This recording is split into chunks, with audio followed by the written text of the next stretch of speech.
नमस्कार, आप देखना शुरू कर चुके हैं कैपिटल टीवी बिहार और मैं आपके साथ सरोज सिंह। 20 तारीख को 5वें चरण के लिए मतदान होना है और इस मतदान पर जो सबसे बड़ी नजर लगी हुई है, दो महत्वपूर्ण चेहरों पर।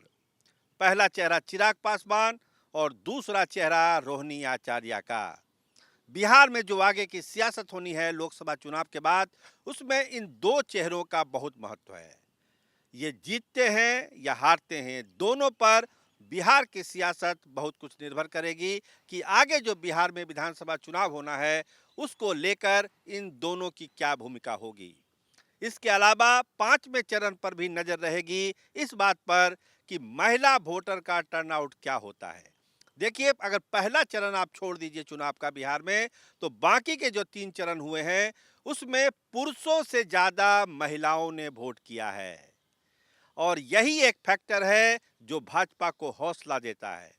क्योंकि जो महिला वोटर हैं, कहा यही जाता है और ये साबित भी हुआ है कई चुनावों में कि वो नरेंद्र मोदी और नीतीश कुमार के साथ है। महिलाओं के लिए जो योजनाएं लागू हुई है, खासकर अनाज के लिए जो ट्रांसफर पैसा होता है डायरेक्ट उसके लिए, और लड़कियों की शिक्षा के लिए जो नीतीश कुमार ने किया है, तो ये माना गया है, ये मान के चला जाता है कि महिला वोटर एनडीए के साथ है। और जिस तरह से पहले चरण के बाद महिलाओं का वोट परसेंटेज बढ़ा है 3 चरणों में, वो भाजपा को राहत देता है, नरेंद्र मोदी को राहत देता है और नीतीश कुमार को राहत देता है। तो 5वें चरण में भी कोशिश हो रही है कि महिलाओं का वोट बढ़े और महिला का वोट जितना बढ़ेगा, एनडीए की जीत की संभावना उतनी ही बढ़ेगी। इसके अलावा जो हमने शुरुआत में चर्चा की आपसे, चिराग पासवान और रोहिणी आचार्य, दो ऐसे नाम जो दो धुरी हो सकते हैं बिहार की सियासत के लिए।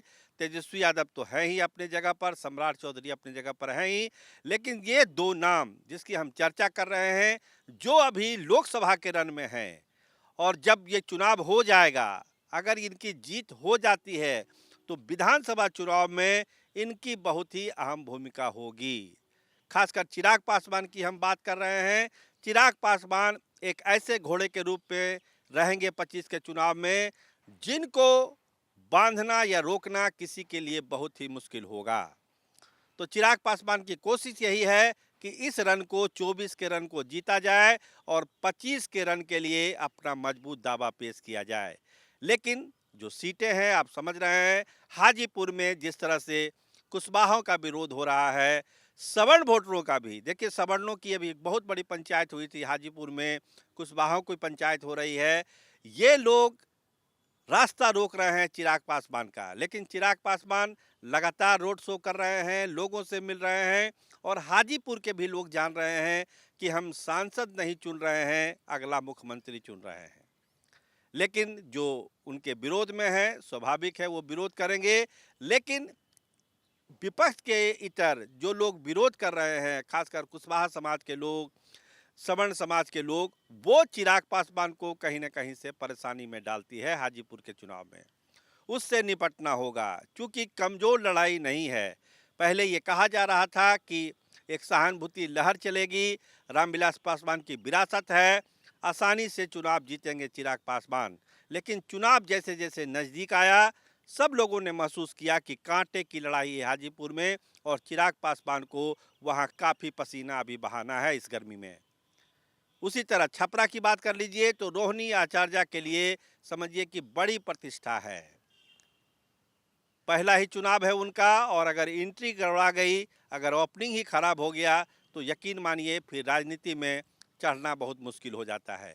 और पहली बैटिंग में ही अगर आप छक्का मार देते हैं, तो फिर आपकी जो सीट सुरक्षित हो जाती है और लोगों को भी लगता है कि ये बैट्समैन ज़्यादा रन बना सकता है। तो रोहिणी आचार्य की भी कोशिश है कि पहले ही जो एंट्री हुई है उसमें वो छक्का लगाएं, जीत के दिल्ली जाएं, और फिर जो बिहार की सियासत में एक ऐसा चेहरा आएगा जो न केवल अपने परिवार के लिए त्याग करता है अपने किडनी का, और जैसा कि वो कह रही हैं कि पूरा बिहार मेरा परिवार है, मैं बेटी हूँ, मैं सेवा करूँगी। तो इस भाव से जो उतरी है वो चुनाव में, अगर वो जीतती है तो इसका असर 25 के चुनाव में भी पड़ेगा।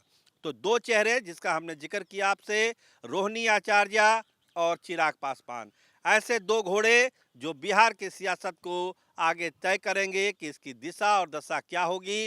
इसके अलावा जो महिला वोटर है, नज़र रखनी होगी, क्योंकि महिला वोटर ही तय कर रही है कि कौन जीतेगा, कौन हारेगा।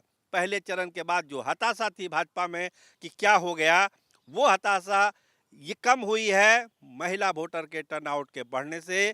वोट बढ़ा है महिलाओं का और गर्मी तो अभी है। देखिए 5वें चरण का चुनाव 20 तारीख को है। क्या होता है, अगर महिलाओं का वोट प्रतिशत बढ़ता है तो भाजपा के लिए अच्छी खबर भी आ सकती है। लेकिन पांचों सीट पर मुकाबला कड़ा है, कड़ी टक्कर है और आरजेडी के लिए जो कहा जा रहा था कि 3-4 चरण होते होते आरजेडी हाफने लगेगी, ऐसा कुछ हो नहीं रहा है। आरजेडी पूरी ताकत से, तेजस्वी यादव पूरी ताकत से लगे हुए हैं और 7वें चरण तक भी एनर्जी लगता है उनके पास बची हुई है। बीमार हैं, कमर में दर्द है, आप जानते ही हैं। इसके बावजूद तूफानी दौरे पर निकलते हैं, सवेरे शाम में लौटते हैं, मीडिया से बात करते हैं और ऐसा लग रहा है कि इस जंग को जीतने के लिए वो अपना सब कुछ लगा रहे हैं।